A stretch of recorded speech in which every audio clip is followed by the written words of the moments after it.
മണിപ്പൂരിൽ സ്ത്രീകളെ നഗ്നരാക്കി നടത്തിയ സംഭവത്തിൽ പോലീസിന്റെ വീഴ്ച തുറന്നുകാട്ടി സിബിഐ കുറ്റപത്രം സമർപ്പിച്ചു. സഹായം തേടി പോലീസ് വാഹനത്തിനടുത്തെത്തിയ ഇരകളെ പോലീസ് സഹായിച്ചില്ല. വണ്ടിയുടെ താക്കോൽ ഇല്ലെന്നായിരുന്നു പോലീസുകാർ മറുപടി നൽകിയതെന്നും കുറ്റപത്രത്തിൽ പറയുന്നുണ്ട്.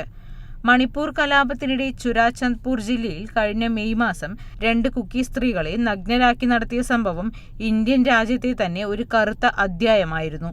രാജ്യവ്യാപക പ്രതിഷേധങ്ങൾക്ക് വഴിയൊരുക്കിയ കേസിൽ പ്രായപൂർത്തിയാകാത്ത ഒരാളടക്കം 7 പേരെ പ്രതികളാക്കി 2023 ഒക്ടോബറിൽ തന്നെ സിബിഐ കുറ്റപത്രം സമർപ്പിച്ചിരുന്നു.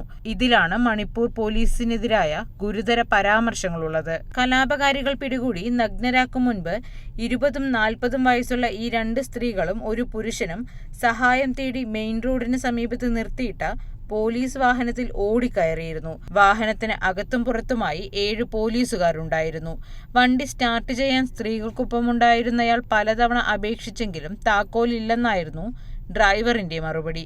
പിന്നീട് ഇതേ വാഹനം തന്നെ ഓടിച്ച് 1000ഓളം കലാപകാരികളുടെ അടുത്ത് നിർത്തി പോലീസ് കടന്നുകളഞ്ഞു. തുടർന്നാണ് സ്ത്രീകളെ പിടികൂടി വിവസ്ത്രരാക്കി നടത്തിയതെന്നാണ് സിബിഐയുടെ കണ്ടെത്തൽ. ആരോപണ വിധേയരായ പോലീസുകാർക്കെതിരെ നേരത്തെ തന്നെ വകുപ്പ് തല നടപടി സ്വീകരിച്ചതായി മണിപ്പൂർ DGP രാജീവ് സിംഗ് അറിയിച്ചു. എന്നാൽ ഇവർക്കെതിരെ ക്രിമിനൽ കേസ് എടുത്തിട്ടില്ല. ന്യൂസ് ഡെസ്ക്, ജയ് ഹിന്ദ് ന്യൂസ്.